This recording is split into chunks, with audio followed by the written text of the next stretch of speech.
देवी सरस्वती वाजेभिर्वाजिनीवती नाम वित्र्यवतु भानो दिवो बृहतः पर्वतादा सरस्वती विदधानं प्रयज्ञम् कवन् देवी जुषाणाघृताची सिद्मानो वाचमुशती शृणोतु श्रीगुरुभ्यो नमः हरिः ओम् वागीशाद्यास्य मनसः सर्वार्थानामुपक्रमे यन्नत्वा कृतकृत्यास्विस्तन्नमामि गजाननम्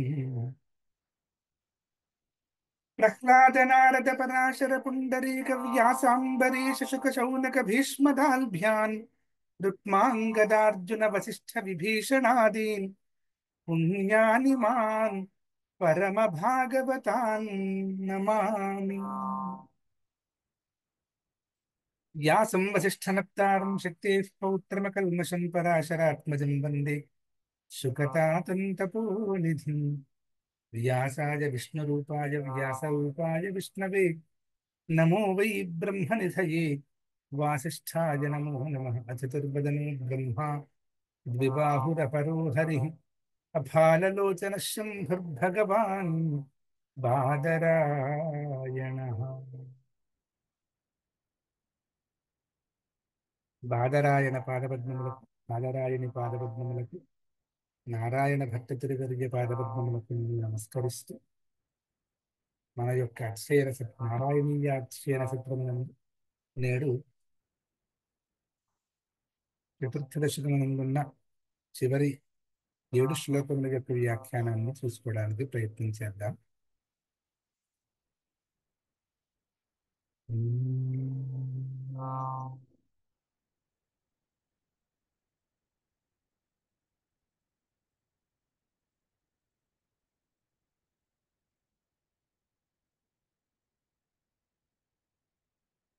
లింగదేహమపి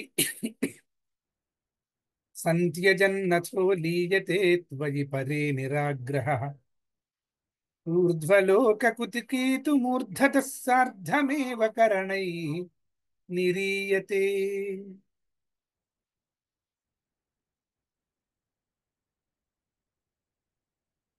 అష్టాంగ యోగాభ్యాసం చేసి యోగీశ్వరులందరూ చేసినటువంటి యోగీశ్వరులు చక్కగా 8 అంగముల యందు జయాన్ని పొంది నిర్వికల్ప సమాధిలో జయాన్ని పొంది అటు పిమ్మట యోగీశ్వరుడు ఏ రకంగా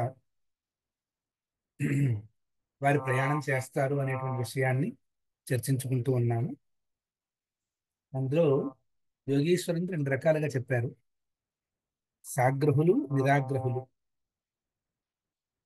ఇక్కడ ఆగ్రహం అనే పదానికి కోపం అనే అర్థం కాదు. ఎవరికైతే బ్రహ్మలోకాది దర్శనం ఇష్టం ఉంటుందో వారిని సాగ్రహులు అంటారు. ఎవరికైతే ఆ ఇచ్ఛ కూడా లేకుండా సాక్షాత్తుగా సద్యోముక్తి కామత్వాన్ని ఇష్టపడతారో వారు సాక్షాత్తుగా బ్రహ్మయందు లీనమవుతారు అని 2 రకాలుగా యోగీశ్వరుడు ఉన్నారని తెలుస్తుంది. అయితే ఆ 2 రకాలుగా ఉండేటువంటి యోగీశ్వరుల్లో సాగ్రహులు, నిరాగ్రహులు ఏం చేస్తారు, ఏ రకంగా శరీరాన్ని విడిచిపెడతారు అని చెప్తూ ఉన్నారు ఈ శ్లోకంలో. నిరాగ్రహః అథో లింగదేహమపి సంత్యజన్ పరే త్వయి లీయతే అంటున్నారు. అంటే బ్రహ్మలోకాది గమనాభిలాష ఎవరికైతే లేదో వారు నిరాగ్రహులు. అటువంటి నిరాగ్రహుడైన యోగి వెంటనే ముక్తికాముడై ఉంటాడు కాబట్టి ఆ గాలిని భూమధ్యంలో అట్టేపట్టి తర్వాత లింగదేహాన్ని, భౌతిక శరీరాన్ని కూడా పూర్తిగా వదిలిపెడతాడు. వదిలిపెట్టి నీ యందు, గురువాయూపురాధీశుడు యందు నీ యందు కలిసిపోతాడు అటువంటి యోగి అని చెప్తున్నారు.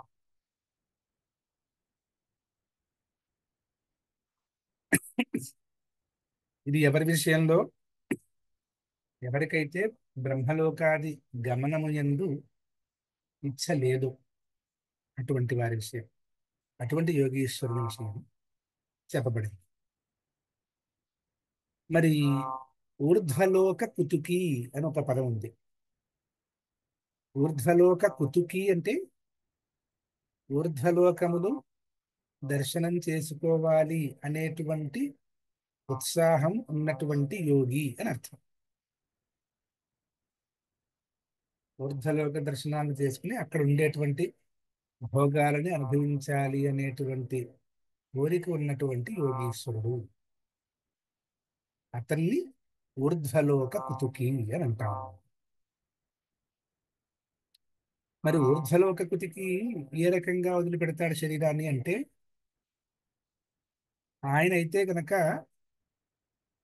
ఈ బ్రహ్మరంధ్రం నుంచి సూక్ష్మ శరీరంతో సహా గాలిలో కలుస్తారు అని చెప్తున్నారు. సూక్ష్మ శరీరం అంటే ఏమిటి అంటే పంచప్రాణ మనోబుద్ధి దశేంద్రియ గణాత్మకం అపంచీకృత భూతోత్సం సూక్ష్మాంగం భోగ సాధనం. దీనికి సూక్ష్మ శరీరం అని పేరు. ఆ సూక్ష్మ శరీరం ఏమిటంటే పంచ ప్రాణములు, మనస్సు, బుద్ధి, దశ ఇంద్రియములు, ఇవన్నీ కూడా అపంచీకృతంగా ఉన్నటువంటి స్థితిలో దీన్ని, ఈ గణాన్ని, సముదాయాన్ని సూక్ష్మ శరీరము అని అంటారట. సూక్ష్మ శరీరంతో సహా వారు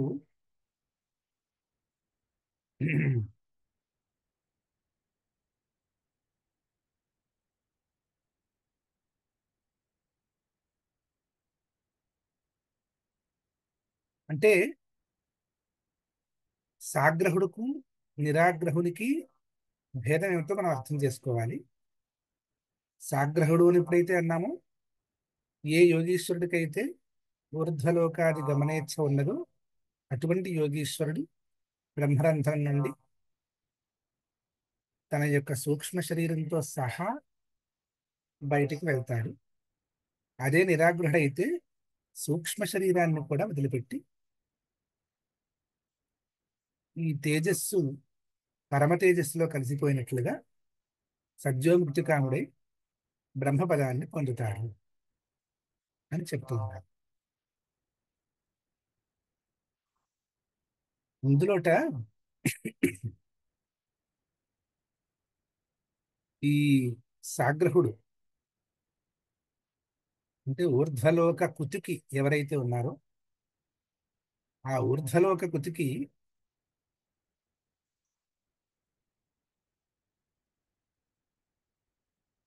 లోపలుండే జీవుడిగా ఉన్నవాడు బ్రహ్మరంధ్రాంతం ఆగత్య సూర్యరశ్మి ద్వారా బహిర్గచ్చతి అంటున్నారు.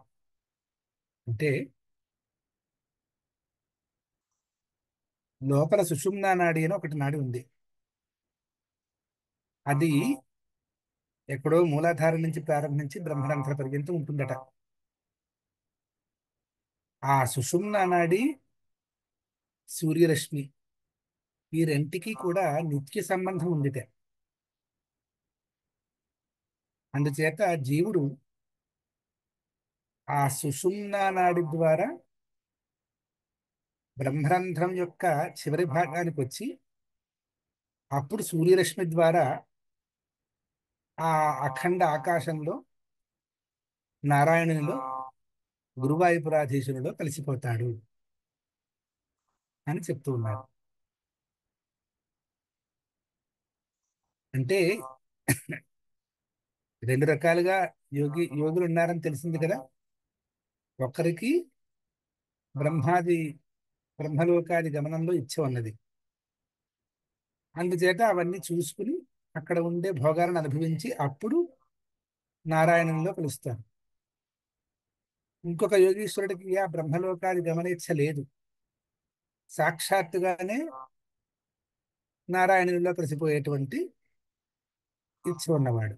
అందుచేత అతను సద్యోముక్తి కాముడు అంటాడు. ఈ రకంగా భేదం. యోగీశ్వరుడు. అయితే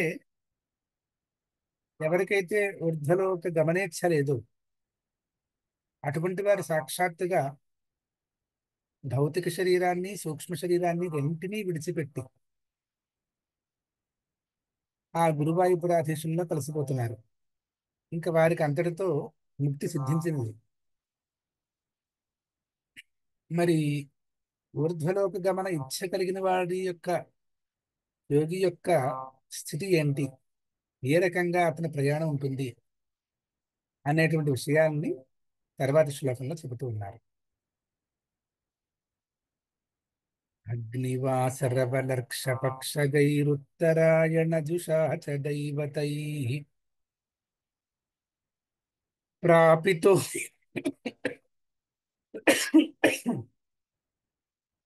ప్రాపితో రవిపదం భవత్పరో మోదవాన్ ధ్రువపదాంతమీయతే. అది అగ్నివాసరవలర్క్షపక్షగైరుత్తరాయణ జుషా చ దైవతై ప్రాపితో రవిపదం భవత్పరో మోదవాన్ ధ్రువపదాంతమీయతే. ఇది ఎవరు? ఊర్ధ్వలోక గమనమునందు ఇచ్ఛ కలిగినటువంటి యోగి యొక్క స్థితి వర్ణింపబడుతూ ఉన్నది. అగ్నివాసర వరక్ష పక్షగై ఉత్తరాయణ జుషాచ దైవతై ప్రాపిత రవిపదం భవత్పర మోదవాన్ ధ్రువపదాంతం ఈయతే. అంటే దీని యొక్క సారాంశాన్ని చక్కగా చెబుతూ ఉన్నారు ఇక్కడ. యోగీశ్వరుడు ఊర్ధ్వలోకాలని వెళ్ళాలి, దర్శించాలి, అక్కడ ఉండే భోగాలను అనుభవించాలి అనుకున్నటువంటి యోగీశ్వరుడు ఏం చేస్తాడంటేట, స్వేచ్ఛయా శరీరం ఉత్సృజ్య, తన యొక్క స్వేచ్ఛతో శరీరాన్ని వదిలిపెడతాడు ఫస్ట్. తర్వాత సూర్యరశ్మి ద్వారా నిర్గంఛంతం జీవం, అప్పుడు ఏం చేస్తాడంటే బ్రహ్మరంధ్రాంతము సుషుమ్నా నాడి ద్వారా ప్రయాణం చేసి బ్రహ్మరంధ్రాంతము అక్కడ దాకా వచ్చిన తర్వాత అప్పుడు సూర్యరశ్మిలో ప్రవేశిస్తాడు ఆ జీవుడు, అంటే ఆ యోగి. ఎప్పుడైతే సూర్యరశ్మి ద్వారా వెడుతూ ఉంటాడో ఆ యోగిని వెంటనే అగ్నిదేవత వస్తాడు. అగ్నివారు, అగ్ని అగ్ని అగ్ని అనేటువంటి దేవత. ఈ అగ్ని దేవత అటువంటి యోగిని తన యొక్క లోకం ద్వారా తీసుకెడుతుందట. అంటే ఏమిటి? మొట్టమొదటగా అగ్నిలోక దర్శనం అవుతుంది వారికి. తరువాత తీసుకెళ్ళి చివరికి పగలు అనేటువంటి కాల విశేషం ఏదైతే ఉందో ఆ కాల విశేషానికి ఒక దేవత అధిపతిగా ఉన్నారు. అహరభిమాని దేవత అంటారు. ఆ పగటి దేవతకి అందిస్తాడట. అగ్నిగారు తన లోకం ద్వారా ఆ యోగిని తీసుకెళ్లి ఆ పగటి దేవతకి అందిస్తాడట. అప్పుడు అహరభిమాని దేవత ఏం చేస్తారు అంటే శుక్లపక్ష అభిమాని దేవత దగ్గరికి తీసుకువెడుతుంది. అప్పుడు శుక్లపక్ష అభిమాన దేవత ఏమో తన దగ్గర నుంచి ఉత్తరాయణ అభిమాని దేవతకి తీసుకెడుతుందట. అప్పుడు ఉత్తరాయణ అభిమాన దేవత దగ్గర నుంచి సంవత్సరాభిమాని దేవత దాకా తీసుకెడతారట. అంటే ఏమిటి? ఈ కాల విశేషాలుగా మనకి ఏవైతే తెలుస్తున్నాయో ఆ కాల విశేషాలకి ప్రతీకగా దేవతలు ఉన్నారు అని మనం అర్థం చేసుకోవాలి. ఒక దేవత తన చేత ప్రయాణం చేయించుకుంటూ ఆ యోగిని ఇంకొక దేవతకి అందిస్తూ ఉంటుందన్నమాట. అది జరుగుతోంది ఇక్కడ. సంవత్సరాభిమాని దేవత నెమ్మదిగా దేవలోకం ద్వారా తీసుకెడుతూ వాయుదేవతకి అప్పచెప్తుంది ఈ యోగిని. అప్పుడు వాయుదేవత స్వలోక మార్గం ద్వారా ఆదిత్య దేవతకి అప్పచెబుతుందట. ఎప్పుడైతే ఆదిత్య దేవతకి అప్పచెప్పారో ఆ యోగీశ్వరుణ్ణి ఆదిత్య దేవత ఆయన లోకం ద్వారా చంద్రదేవతకి అప్పచెబుతుందట. తరువాత చంద్రదేవత తన లోకం ద్వారా విద్యుల్లోకానికి తీసుకెడుతుందటండి. ఏదో డిపార్ట్మెంట్ ఆఫ్ ఎలక్ట్రిసిటీ బోర్డు ఏదో అంటుంటారు, విద్యుల్లోకం. అది ఏమిటో మహనీయులందరూ ఇలా వర్ణించి చెప్పారు. దాని యొక్క అనుభూతి స్పర్శ ఈషన్ మాత్రం కూడా లేనివారమాయే ఏం తెలుస్తుంది. ఆ విద్యుల్లోకానికి వెళ్ళిన తర్వాత అక్కడ నుంచి విద్యుల్లోక దేవత ధ్రువలోకానికి తీసుకెడుతుంది. అక్కడ ధ్రువుల వారు ప్రకాశిస్తూ ఉంటారు.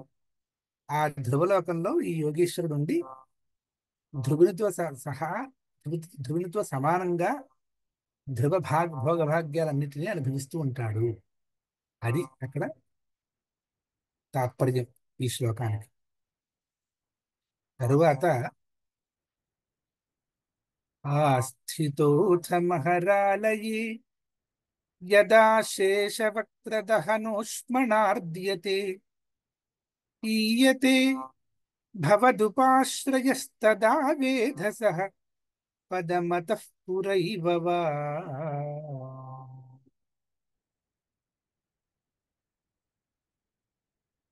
ఇప్పుడు అథ మహరాలయే ఆస్థితః యదా శేషవక్త్రదహనోష్మణా అర్ద్యతే తదా భవదుపాశ్రయః అతః పురా ఏవ వా వేధసః పదం ఈయతే. ఇప్పుడు ఈ యోగి ధ్రువలోకంలో ఉన్నాడు కదా. ఆ ధ్రువలోకం నుంచి ఎక్కడికి వెళ్తారు అంటే మహర్లోకానికి వెళుతున్నారు. ఆ మహర్లోకంలో ఎవరుంటారు అంటేట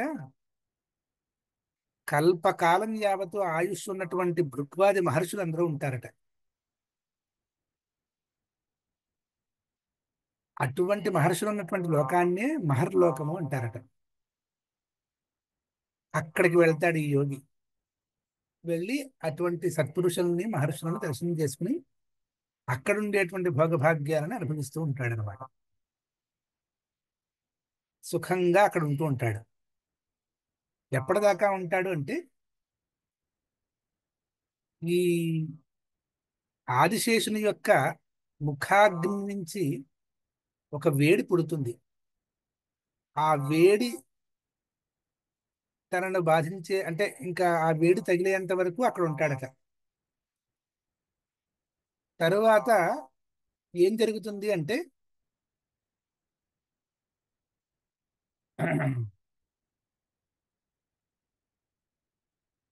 నీ యొక్క దర్శనం చేసుకోవాలి, నీలో కలిసిపోవాలి అనేటువంటి కోరిక ఉన్నటువంటి వాడైన యోగి విద్యుల్లోకం దాకా వెళ్ళిన తర్వాత బ్రహ్మగారి ఆజ్ఞతోటి ఒక పెద్ద అంతుబట్టని ఒక పురుషాకృతి ఒకటి వచ్చి బ్రహ్మలోకం నుంచి ఈ యోగిని విద్యుల్లోక మార్గం నుంచి పర్జన్యలోకం, ఇంద్రలోకం, ప్రజాపతి లోకం ద్వారా తీసుకెడుతూ విరజానదిని దాటించి అప్పుడు చివరికి బ్రహ్మలోకానికి తీసుకెడుతుందట. అక్కడ ఆ యోగి దివ్య శరీరుడు అవుతాడట. ఇవన్నీ చాలా అతి రహస్యమైన విషయాలన్నమాట. సాధకులకి అనువు కోసం దాంట్లో ఉండే ఆనంద విశేషాలని చెప్పడం ద్వారా అటువంటి లోకాలకి వెళ్ళాలి, దానికోసం ప్రయత్నం చేయాలి అని భక్తులు అనుకుంటారు. కాబట్టి ఆ విశేషాలన్నీ చక్కగా ఈ శ్లోకాల్లో అందజేస్తూ భక్తిని పంచుతూ ఉన్నారు నారాయణ భట్టిప్రభువుల వారు. తరువాత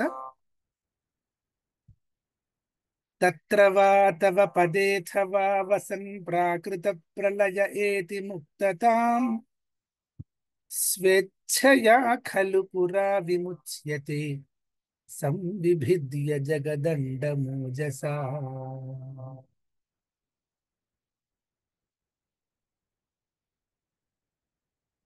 ఇప్పుడు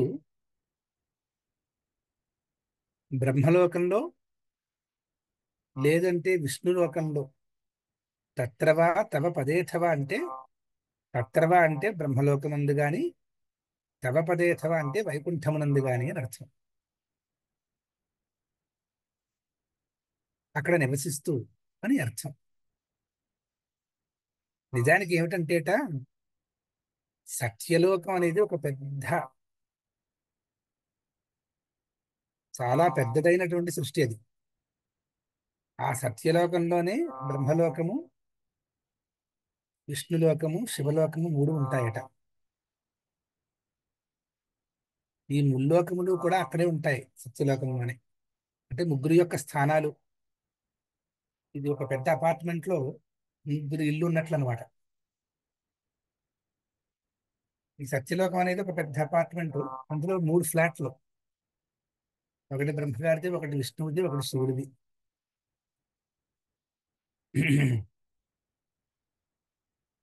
ఆ విషయాల్ని అటుపైన శ్లోకాల్లో కూడా చెప్పబోతున్నారట. త్ర్యంశేస్మిన్ సత్యలోకే అని ఎక్కడో రాబోతోందట శ్లోకం. ఇప్పుడు ఈ యోగీశ్వరుడు ఏమవుతోందంటే బ్రహ్మలోకం, విష్ణులోకం, శివలోకానికి వెళ్ళి అక్కడ ఆయా అధిదేవతలతో సమానమైనటువంటి భోగాలు అనుభవిస్తాడట. అంటే బ్రహ్మగారి ఎంతటి భోగాన్ని అనుభవిస్తున్నాడో బ్రహ్మలోకంలో, అంతటి భోగం ఏ యోగీశ్వరుడైతే ఆ లోకానికి వెళ్ళాడో అతనికి కూడా సాధ్యమే. అంతటి భోగాన్ని అనుభవిస్తున్నాడు అని అర్థం. తర్వాత విష్ణులోకంలో ఉండే భోగము, తర్వాత శివలోకంలో ఉండే భోగాన్ని అనుభవిస్తున్నాడు.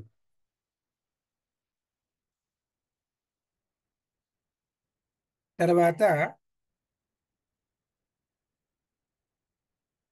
ప్రాకృత ప్రళయంలో, అంటే మొత్తం చివరిగా జరిగేటువంటి బ్రహ్మ ప్రళయం అంటారన్నమాట దాన్ని. ఆ బ్రహ్మ ప్రళయాంతము అక్కడ ఉండి చక్కగా భోగాలన్నీ అనుభవిస్తూ ఆ చివరి ఆ చివరి సమయంలో ముక్తతామేతి, పూర్ణమైనటువంటి ముక్తిని పొందుతాడు అని చెబుతూ ఉన్నారు.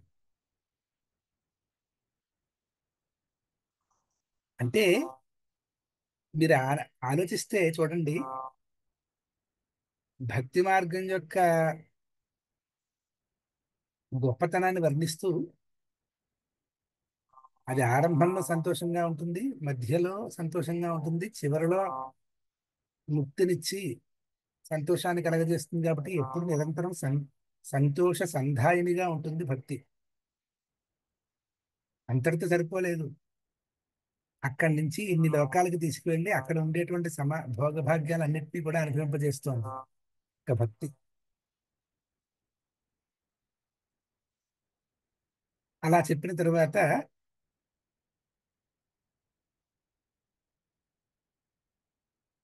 చివరిలో ముక్తిని పొంది పరంబ్రహ్మగా ఉంటాడు అని చెప్తూ ఉన్నారు. ఇలా చెప్పిన తర్వాత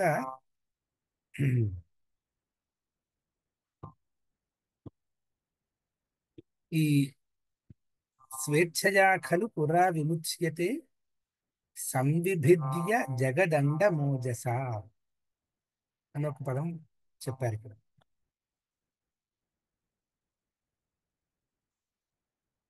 అంటే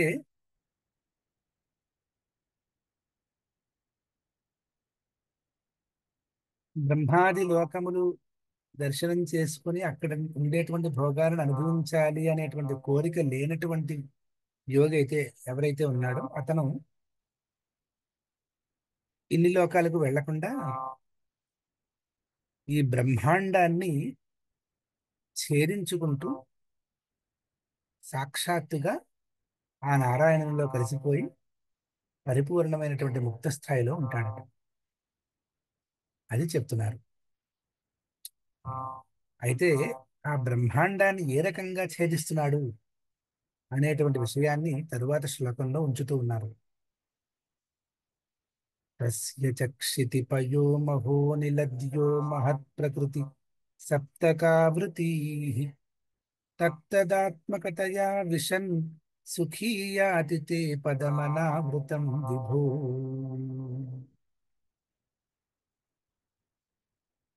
అంటే ఎన్ని ఆవరణాలు ఉన్నాయో చెబుతున్నారు.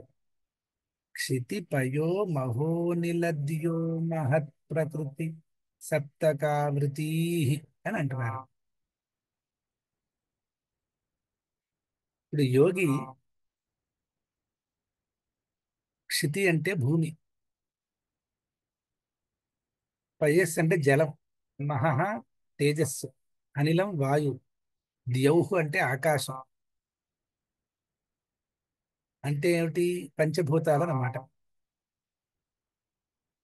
దాని తర్వాత మహత్తత్వం, దాని తర్వాత ప్రకృతి.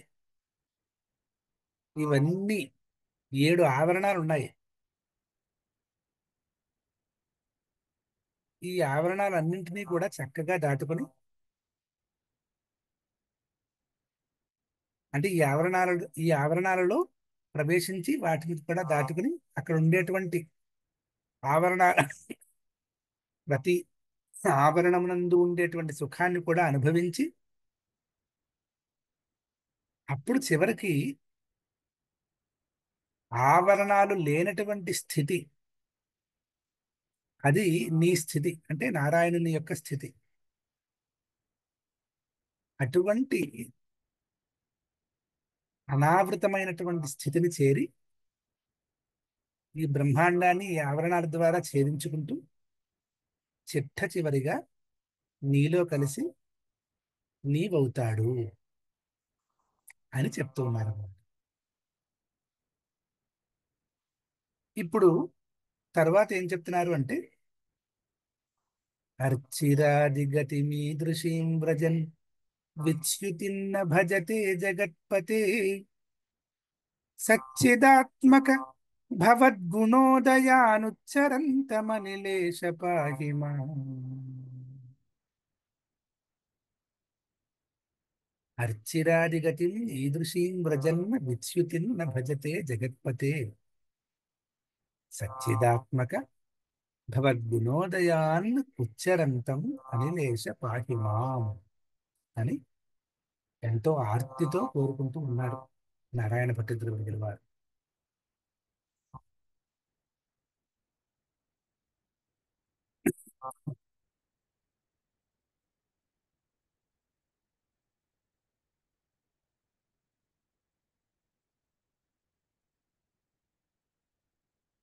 అంటే ఈ యోగీశ్వరుడు బ్రహ్మలోకాది గమనేచ్ఛ కలిగినటువంటి యోగి, ఆయన ప్రయాణం ఎక్కడి నుంచి ప్రారంభం ఎక్కడితో అంతమైంది అంటే, తన సుషుమ్నా నాడి ద్వారా సూర్యరశ్మి ద్వారా ప్రవేశించి ప్రయాణం ప్రారంభిస్తూ ఉంటే అగ్నిదేవత రావడం, అక్కడ నుంచి ఒక్కొక్కరి ద్వారా ఒక్కొక్క లోకానికి వెళ్ళి వెళ్ళి వెళ్ళి అనేక లోకాలను దర్శనం చేసుకుని చివరికి నారాయణ సాయుధ్యాన్ని పొందాడు. అది ఆ యోగీశ్వరుడు. ఆ రకంగా నిన్ను పొందినటువంటి యోగీశ్వరుడికి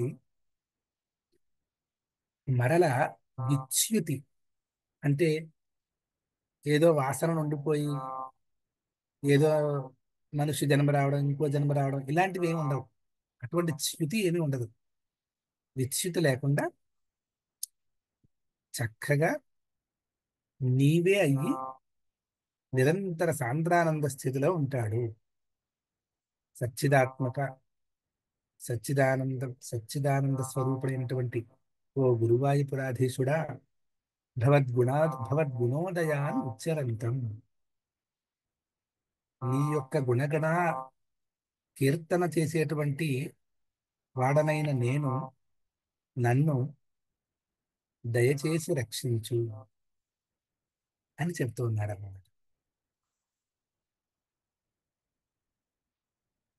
ఇంతటితో ఈ దశకం యొక్క వ్యాఖ్యానం పూర్తయింది. అంటే ఇందులో ఉండేటువంటి శ్లోకాలన్నీ చదువుకున్న తర్వాత మన బుద్ధి యందు స్ఫురించవలసినటువంటి అర్థాలు ఏమిటి అనేటువంటి విషయాన్ని తెలుసుకున్నాం. చతుర్థ దశకంలో పూర్తిగా అష్టాంగ యోగ సాధన గురించి, అటువంటి సాధన చేసినటువంటి యోగీశ్వరుడు చివరిగా ఏ రకంగా స్థూల సూక్ష్మ శరీరాన్ని వదిలిపెడతాడు, అందులోనూ రెండు రకాల యోగులు ఉంటారు కాబట్టి సాగ్రహయోగి ఏ రకంగా నిన్ను చేరుతున్నాడు, నిరాగ్రహుడైనటువంటి యోగి ఏ రకంగా నిన్ను చేరుతున్నాడు అనేటువంటి విషయాలని చాలా చక్కగా అందమైనటువంటి రీతిలో వర్ణించి ఈ దశకాన్ని పూర్తి చేస్తూ నన్ను రక్షించు దయచేసి అని కోరుకుంటూ పూర్తి చేశారు. తర్వాత పంచమ దశకం. ఇప్పుడు పెద్దలు మనకి సూచన అందించిన ప్రకారం 17వ దశకంలో ఉండేటువంటి శ్లోకాలను కూడా అధ్యయనం చేస్తే బాగుంటుంది అని సూచన చేశారు. దానిని అనుసరించి యథాపూర్వంగా అందులో ఉన్నటువంటి శ్లోకాలు పదచ్ఛేదంతో సహా నేర్చుకుని అధ్యయనం చేద్దాం. ఇది చాలా గొప్పదైనటువంటి దశకం, ధ్రువ చరితం.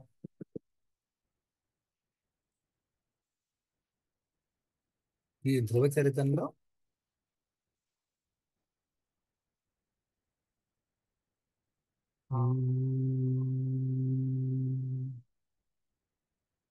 దానపాద నృపతేర్మనునందనస్య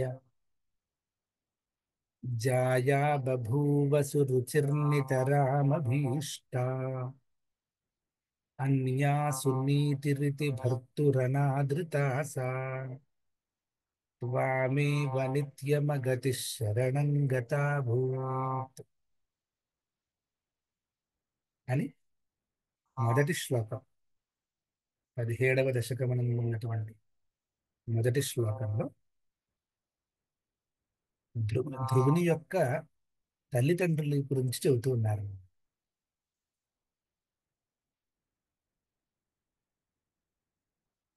మీ దగ్గర రాసుకోవడానికి లేఖని పుస్తక విశేషాలు ఉంటే రాసుకోవచ్చు. ఉత్తానపాద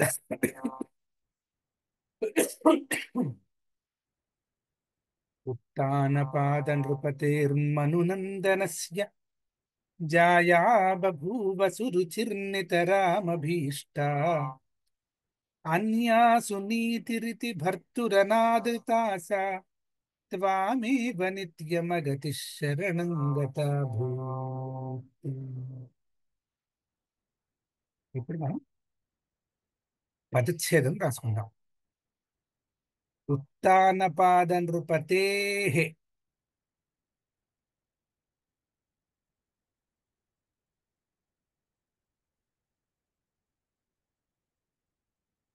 ఉత్తానపాద నృపతే.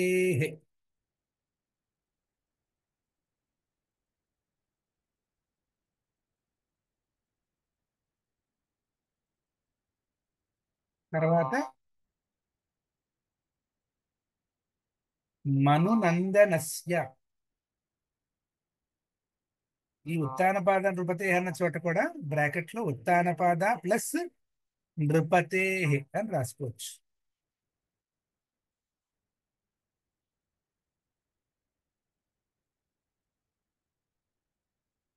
తరువాత పదంలో మనునందనస్య బ్రాకెట్ లో మను ప్లస్ నందనస్య అని రాసుకుంటాం.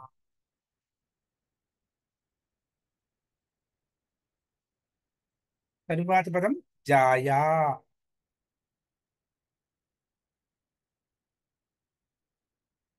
తర్వాత పదం బభూవ.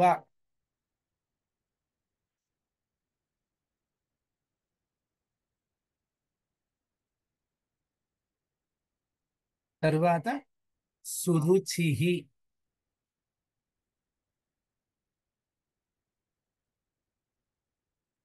సురుచి. తర్వాత నితరాం. నితరాం. తర్వాత అభీష్ట.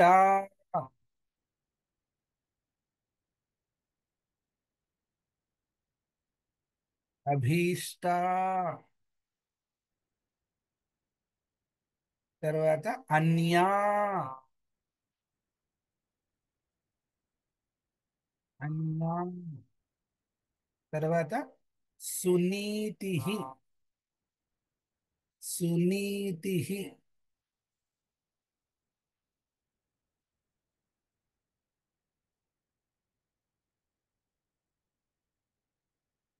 తర్వాత ఇతి. తర్వాత భర్తు.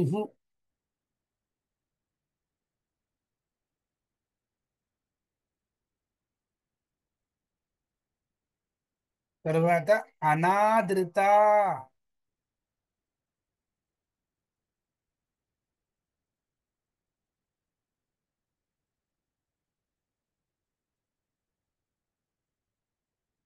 తర్వాత సా.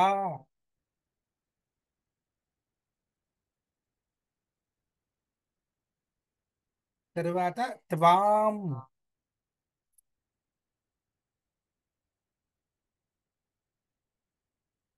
తర్వాత ఏవ.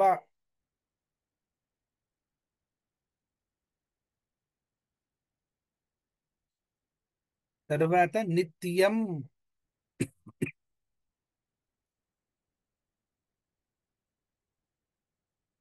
తర్వాత అగతి.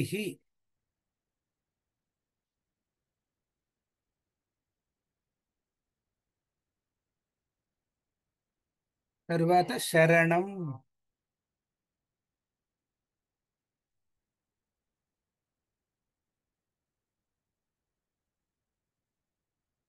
తర్వాత గత.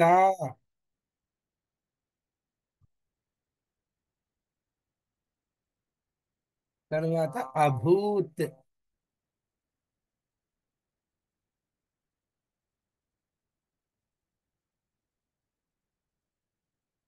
అక్కడితోటి పదచ్ఛేదం పూర్తయింది.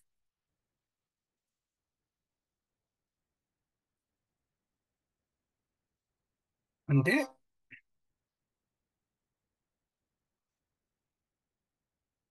ఇంక తరువాత శ్లోకంలోకి అడుగు పెడదాం. ఇక్కడి నుంచి దీని అర్థాన్ని కూడా ఇప్పుడే చెప్పేసుకుందామా అలా, లేకపోతే దానికి ఎక్కువ సమయం పడుతుంది?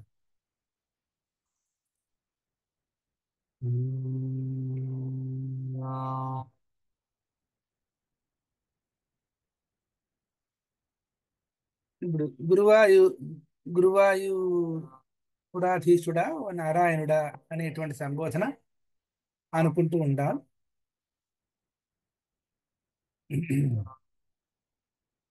స్వయంభూడు అనేటువంటి మనువు యొక్క కుమారుడు ఉత్తానపాదులని ఒక ఆయన ఉండేవారు. ఆయనకి ఇద్దరు భార్యలు, సురుచి, సునీతి.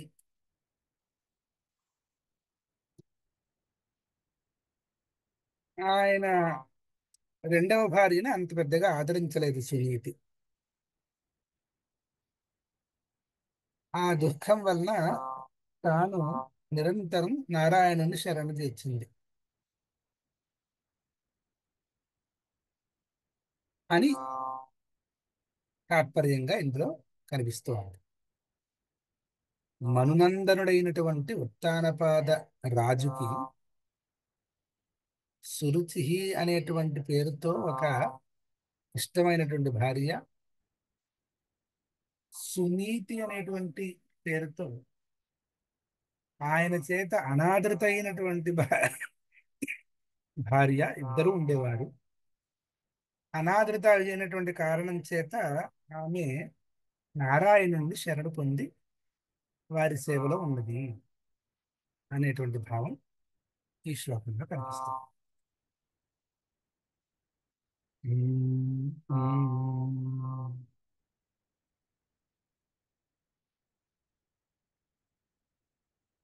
అంకే పితుస్సురుచిపుత్రకముత్తమంతం దృష్ట్వా ధ్రువः కిల సునీతిసుతోధిరోక్ష్యన్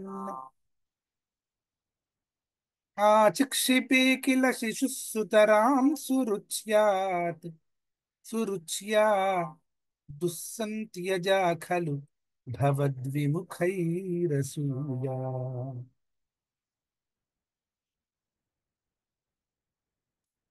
ఆ చివరి పాదం ఎంత గొప్ప సందేశాన్ని అందిస్తోంది అంటే, ముందర దీని యొక్క పదచ్ఛేదాన్ని రాసుకుని మాట్లాడుకుందాం.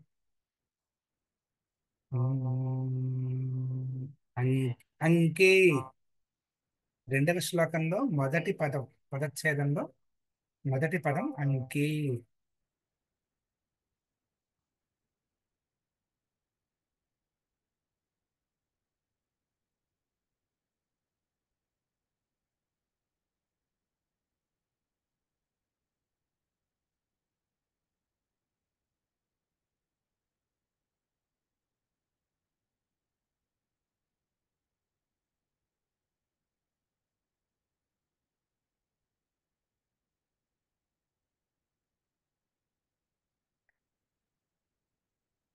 తర్వాత పితుహు,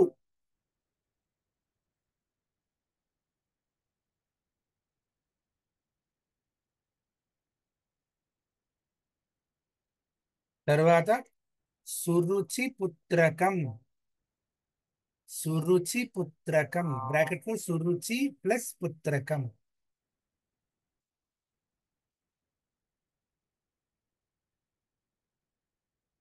ఉత్తమం, ఉత్తమం. తర్వాత తం, తర్వాత దృష్ట్వా,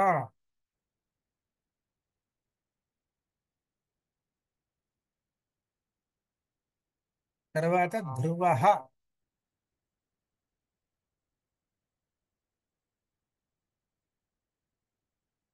గురువు గారు, నా పుస్తకంలో దృష్ట్యా అని ఉంది, అది దృష్ట్వా అని మార్చుకోమన్నారా? దృష్ట్వా అని మార్చుకోండి.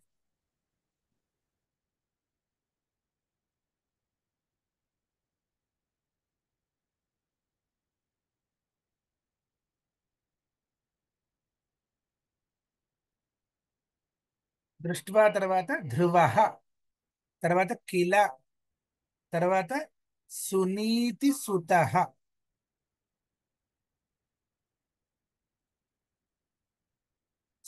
సునీతి సుత.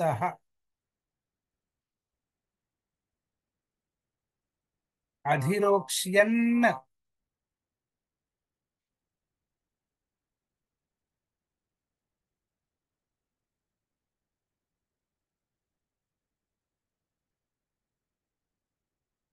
అధిరోక్ష్యన్.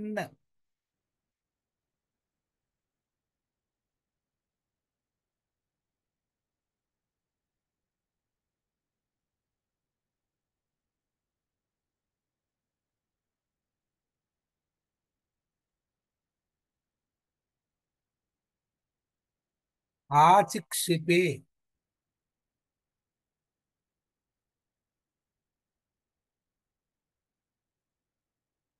తర్వాత కిల,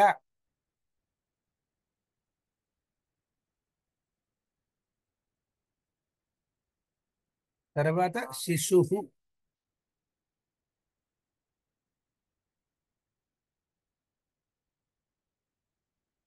తర్వాత సుతరాం,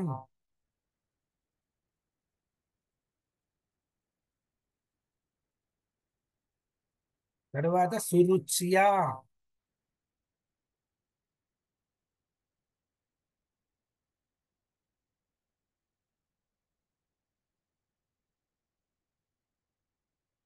తర్వాత దుస్సంత్యజ,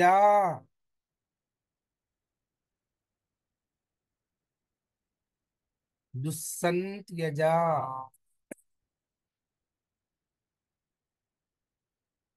తర్వాత ఖలు,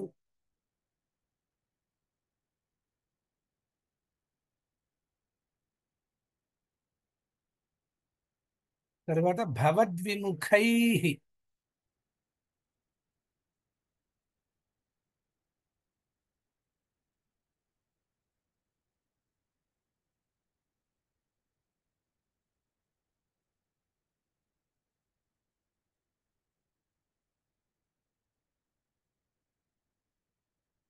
భవద్విముఖై.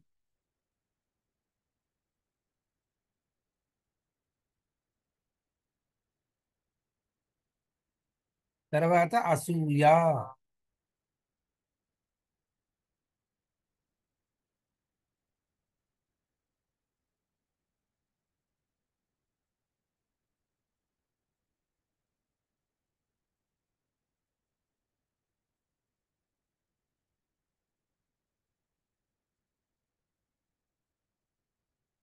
కేపితు సురుచి పుత్రకముత్తమంతం దృష్ట్వా ధ్రువ కిల సునీతి సుతోధిరోక్ష్యన్ ఆచిక్షిపే కిల శిశుసుతరాం సురుచ్యా దుస్సంత్యజా ఖలు భవద్విముఖై అసూయ.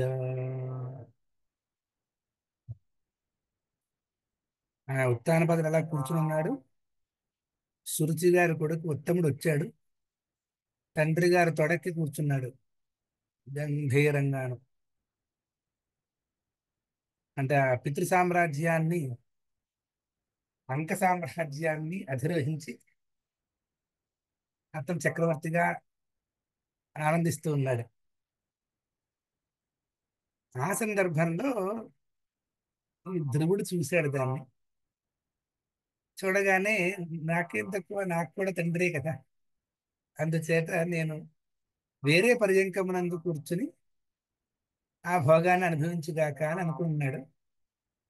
అనుకుని అధిరోక్ష్యన్, ఇలా ఎక్కుదాం అనుకుని ఇలా ఎక్కుతున్నాడు పాపం. వెంటనే అసూయ బాధ చేత ఆ సురుచి ఈ పిల్లాన్ని తిట్టడం ప్రారంభించింది. బుద్ధుందా లేదా అనేదో మొత్తం ఆ రకంగా. అంటే అతనికి అర్హత లేదు, తండ్రి అంకాన్ని అధిరోహించి కూర్చోవడానికి నీకు అర్హత లేదు అనేటువంటి అర్థం కలిగేటువంటి నిందావాక్యాలని ఉపయోగించి ఆ శిశువుని బాధపెట్టింది. ఎందువలన? ఆవిడ బాధపడుతోంది. దేని ద్వారా బాధపడుతోంది? అసూయ ద్వారా బాధపడుతోంది. అప్పుడు చెప్తున్నారు, దుస్సంత్యజా ఖలు భవద్విముఖైరసూయ. ఎంత గొప్పవాడైనా సరే ఈ అసూయావాహం తప్పుకోవాలి అంటే గనక నిన్ను ఆశ్రయించి తీరవలసిందే. నిన్ను ఆశ్రయిస్తే ఈ అసూయని తప్పించుకుంటాడు. లేదు అంటే పైకి ఏదో చెబుతారంతే కబుర్లు, లోపల మాత్రం అసూయ బోర్డు ఉంటుంది. దాని ద్వారానే నిందాష్టకాలు ప్రారంభం. వాడింత వీడింత అని, ఇవన్నీ అసూయ వలన వచ్చేది. ఈ బాధ మనకి తప్పాలి అంటే గనక నారాయణుణ్ణి ఆశ్రయించాలి అనేటువంటి గొప్ప దివ్యమైన సందేశాన్ని మనకి నారాయణ భట్టిత్రిపురగిరి వారు ఎంతో కమనీయంగా అందిస్తూ ఉన్నారు.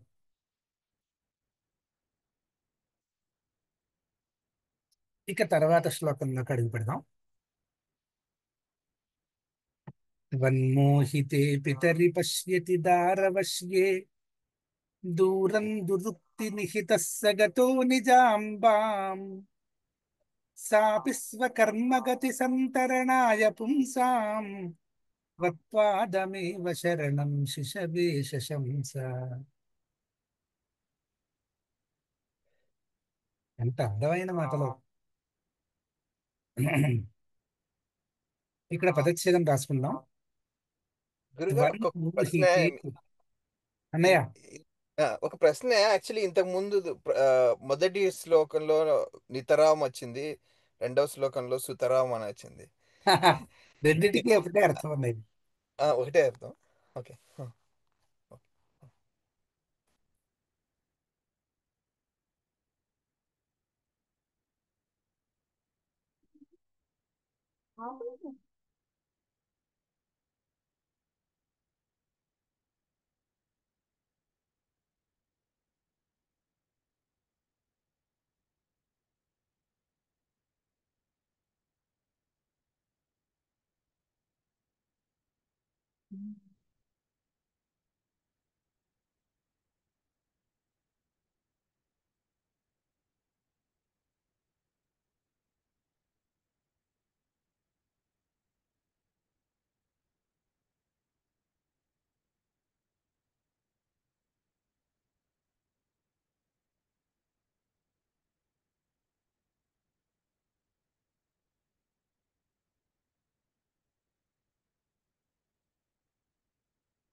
ఒక నిమిషం.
వన్మోహితే అనేటువంటిది పదం.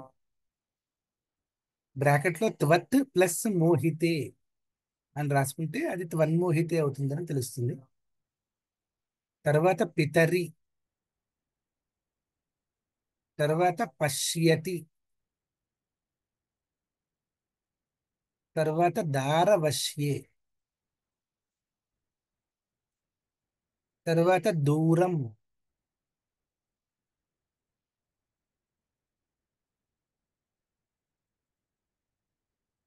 తర్వాత దురుక్తి నిహత,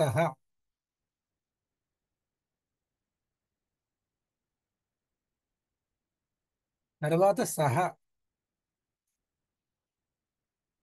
తర్వాత గతః,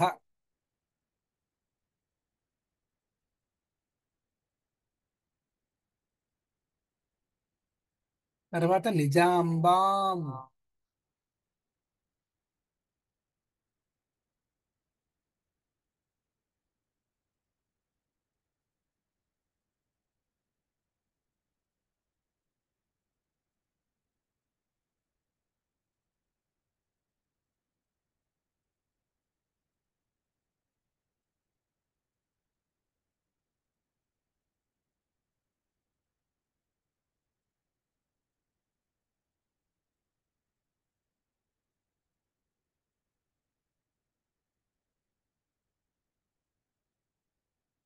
తర్వాత సా, తర్వాత అపి, తర్వాత స్వకర్మగతి సంతరణాయ, బ్రాకెట్ లో స్వ ప్లస్ కర్మ ప్లస్ గతి ప్లస్ సంతరణాయ,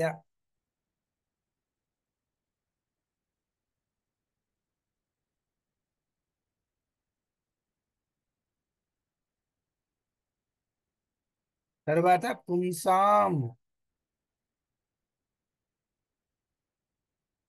తర్వాత త్వత్పాదం, బ్రాకెట్ లో త్వత్ ప్లస్ పాదం అని రాసుకుంటాం.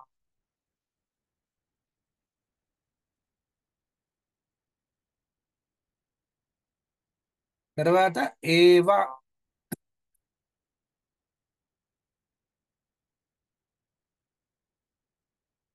తర్వాత శరణం,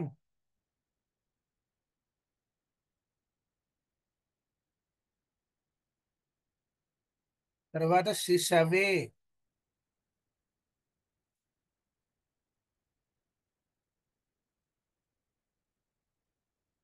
తర్వాత శశంస,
వన్మోహితే, అందులో ఉంది మొత్తం అంతా సారాంశం.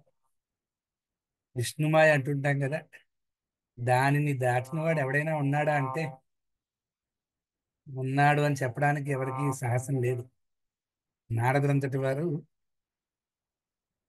విష్ణుమాయ ఎలా ఉంటుంది స్వామి అని అడిగితే ఒక చిరునవ్వు నవ్వాడట ఆయన. ఆ నవ్వు నవ్వినందుకు ఆయనకి ఎన్నో జన్మలు ఎత్తవలసి వచ్చి ఆయన భార్యగా ఎంతో మందిని కని ఆ సంసారాన్ని మోసి చివరికి మళ్ళా స్వస్థితికి రావడానికి ఎంతో కాలం పట్టింది అంటారు విష్ణుమాయ. దాంట్లోనే ఉన్నాం మనం అందరం. వన్మోహితే పితరి పశ్యతి దారవశ్యే, నిజదారావశుడై భార్యావశుడైనటువంటి తండ్రి తనను ఆదరించకపోవడం గమనించి బాధపడుతూ ఉండగా, దానికి తోడుగా తన సవతి తల్లి సురుచి అన్న మాటలు బాగా హృదయాన్ని కంపింపజేసి దాని నుండి ఎంతో బాధ వస్తూ ఉండగా, నిజాంబాం గతః, తన తల్లి దగ్గరికి వెళ్ళిపోయాడు పాపం. అమ్మా ఇలా జరిగింది అని. అంతే కదా, ఎవరు ఆదరించలేనటువంటి స్థితి చాలా కష్టంగా ఉంటుంది మనసుకి. అటువంటి కష్ట స్థితిలో తన తల్లి దగ్గరికి వెళ్ళగా, నాయన ఈ రకమైనటువంటి స్థితికి కారణం మన పూర్వకర్మే కదా అని చెబుతూ, అటువంటి దుష్కర్మ ఫలమైనటువంటి ఖేదముల నుంచి, కష్టముల నుంచి బయటికి రావాలి అంటే నారాయణుని యొక్క పాదసేవే శరణము నాయన అని చెబుతూ ఆ కుమారుణ్ణి అనునయిస్తూ ఆయన్ని ఆశ్రయించరా అని చెప్పిందట. అది తల్లి యొక్క సందేశం అంటే అలా ఉండాలి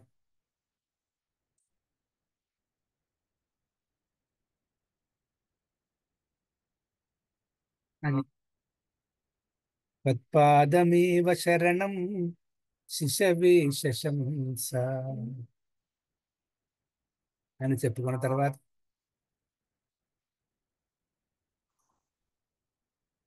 ఈ ఈ సోపి భవదర్చన నిశ్చితాత్మా మానీ నిరేత్య నగరాత్ కిల పంచవర్ష సందృష్ట నారద నివేదిత మంత్ర మార్గ త్వామారరాధ తపసా మధుకానంతే.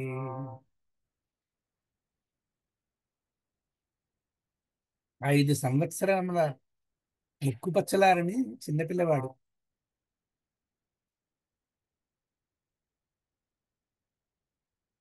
ఆ తల్లి మాట్లాడిన మాటలకి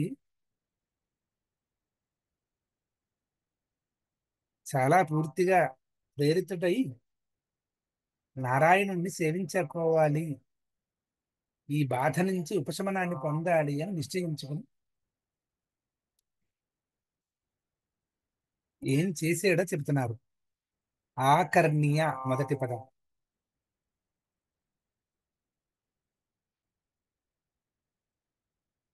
ఆకర్ణీయ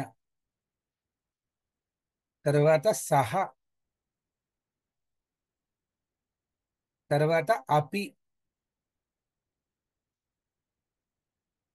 తరువాత భవదర్చన నిశ్చితాత్మా. ఇది కొంచెం పెద్దగా ఉన్న పదం. బ్రాకెట్ లో భవత్ ప్లస్ అర్చన ప్లస్ నిశ్చిత ప్లస్ ఆత్మ అని రాసుకోండి.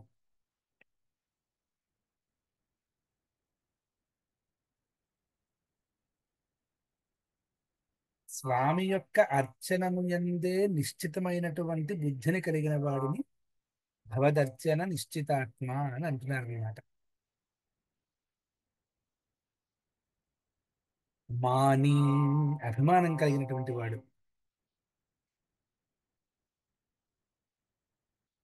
నిరేత్య, తర్వాత పదం నిరేత్య.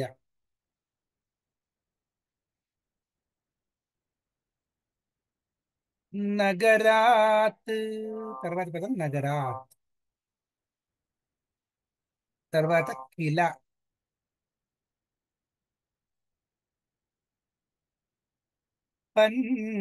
పంచవర్ష.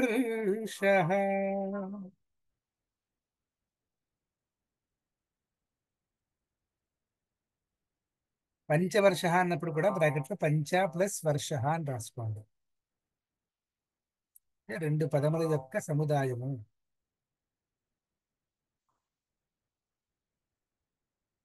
తరువాత ఒకటే పెద్ద పదం సందృష్ట నారద నివేదిత మంత్ర మార్గ అనేది ఒకటే పదం. దాన్ని బ్రాకెట్లో సందృష్ట ప్లస్ నారద ప్లస్ నివేదిత ప్లస్ మంత్ర ప్లస్ మార్గ అని రాసుకోవాలి.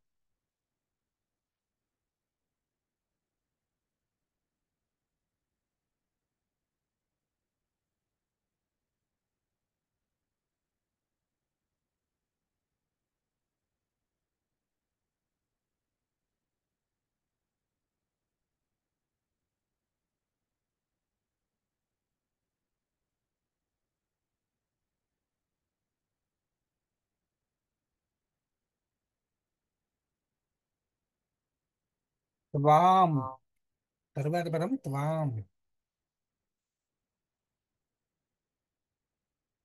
తరువాత ఆరరాధ. ఆరరాధ.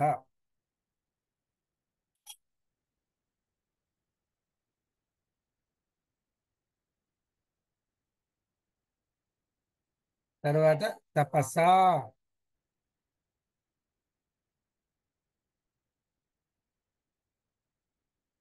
తర్వాత మధుకాననాంతే.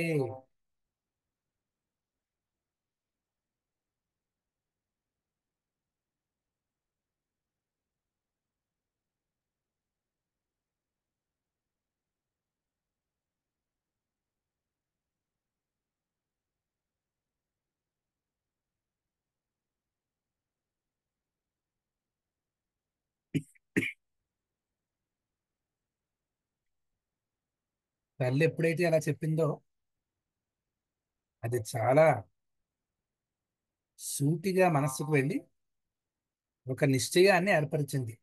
ఏమిటా నిశ్చయం అంటే ఆ నారాయణుణ్ణి ప్రసన్నం చేసుకోవాలి అనేటువంటిది నిశ్చయం. అర్చించుకుని ప్రసన్నం చేసుకోవాలి అనేటువంటిది నిశ్చయం. అటువంటి చాలా దృఢమైనటువంటి నిశ్చయంతో మధుకాననము అనేటువంటి పేరు కలిగినటువంటి ఒక వనంలో నారద మహర్షి వారు తారసపడితే వారి వద్ద నుంచి మంత్రోపదేశాన్ని పొంది ఆ మధుకాననంలో కూర్చుని 5 ఏళ్ల ప్రాయంలో ఉన్నటువంటి ఆ పసిపిల్లవాడు తపస్సు చేయడం ప్రారంభించాడట. ఒకటే లక్ష్యం, స్వామివారు ప్రత్యక్షం కావాలి అనేటువంటి సంకల్పంతో ఆ తపస్సును ప్రారంభించి చేస్తూ ఉన్నాడు అన్నమాట.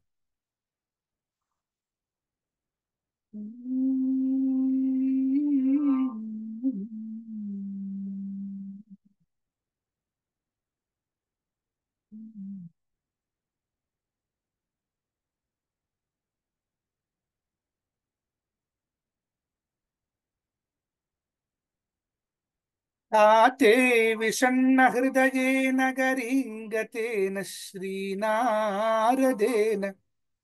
పరిసాన్విత చిత్తవృత్తౌ బాలస్త్వదర్పిత మనః క్రమవర్ధితేన నిన్యే కఠోర తపసా కిల పంచమాసా.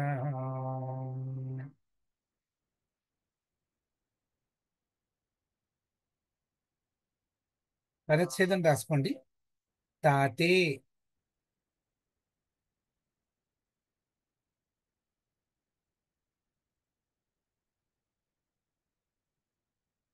తాతే తర్వాత విషణ్ణ హృదయే.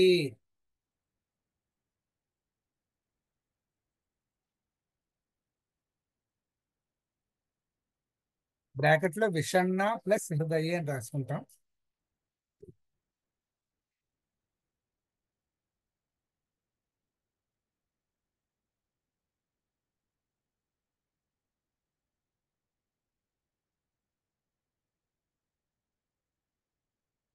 నగరీం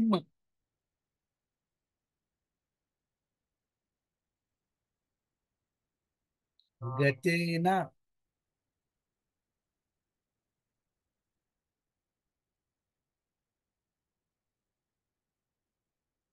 శ్రీనారదేన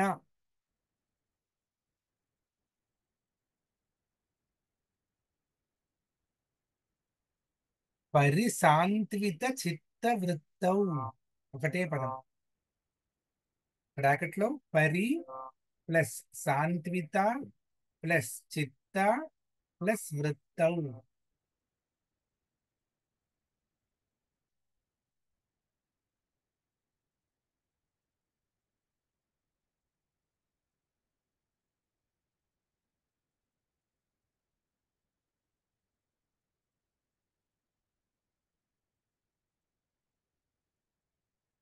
తర్వాత బాలః,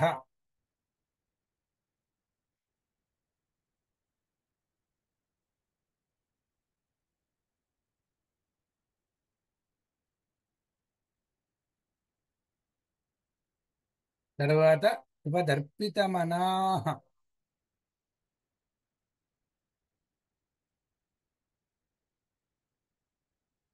వదర్పితమనాః.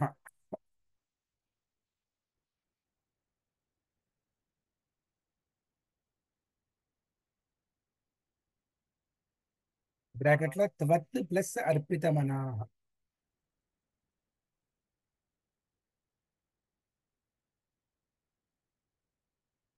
త్వత్ ప్లస్ అర్పిత ప్లస్ మనాః. తర్వాత క్రమవర్ధితేన,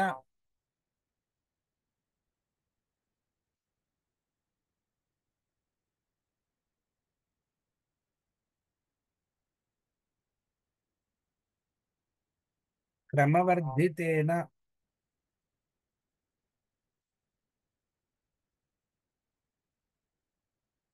తర్వాత నిన్నియే,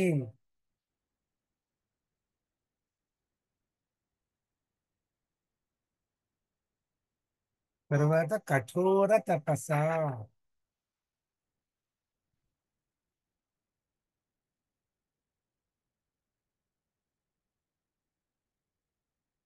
తర్వాత కిల,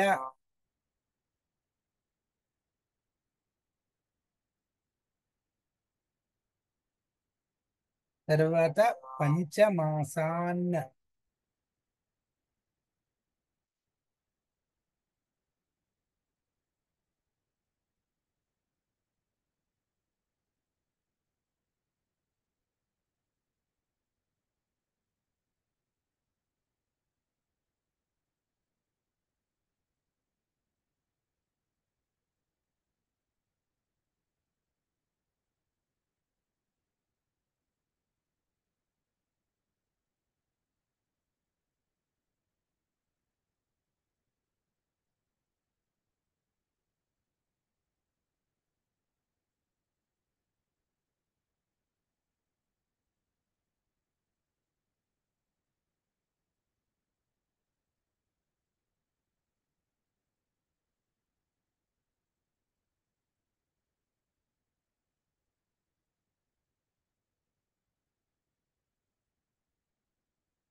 తండ్రి గారికి విషయం తెలిసింది, కొడుకు మధుకాననానికి వెళ్ళి తపస్సు చేసుకుంటున్నాడు అన్న విషయం.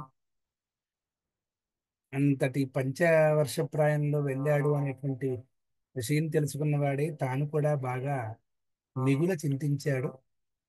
కానీ అదృష్టవశాత్తు శ్రీ నారద మహర్షి తారసపడి అతనికి భవిష్యత్తులో జరగబోయేటువంటి మేలును గూర్చి చెబుతాడు.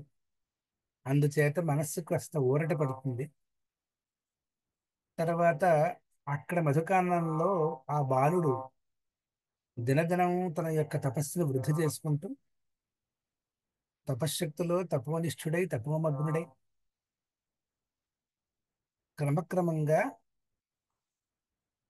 ఆ నారాయణుని యొక్క అనుగ్రహానికి పాత్రుడవుతూ వస్తూ ఉన్నారు అనేటువంటి భావాన్ని 5 నెలల పాటు కఠోరమైన తపస్సు చేశాడు ఆ ధ్రువుడు, ఆ బాలుడు అని చెప్తూ ఉన్నారు.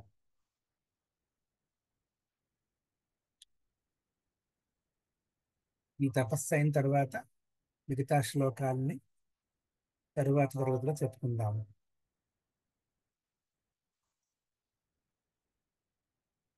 అన్నయ్య మీరు కారులో ఉన్నారా? ఇప్పుడు యాక్చువల్లీ పాపను క్లాస్లో దింపి బయట కూర్చుని. అది మూ మీకు పైన మూ ఉన్నది కదా రూఫ్, అది ఏంటిది? కార్ రూఫ్ అది? ఆహా, కార్ రూఫ్. మూడవ శ్లోకం గురువుగారు చదివేరా తీర్మను ఒక్క నిమిషం అండి, ఒక్క నిమిషం.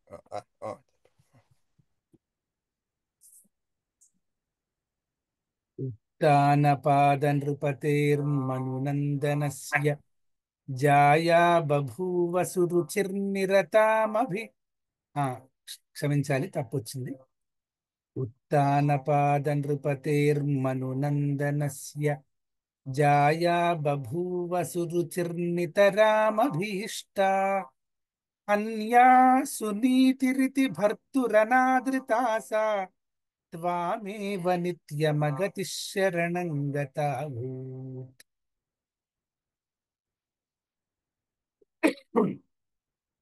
అంకే పితుః సురుచిపుత్రకముత్తమంతం దృష్ట్వా ధ్రువః కిల సునీతిసుతోధిరోక్ష్యన్ ఆచిక్షిపే కిల శిశుः సుతరాం సురుచ్యా తుస్సంత్యజా ఖలు భవద్విముఖైరసూయా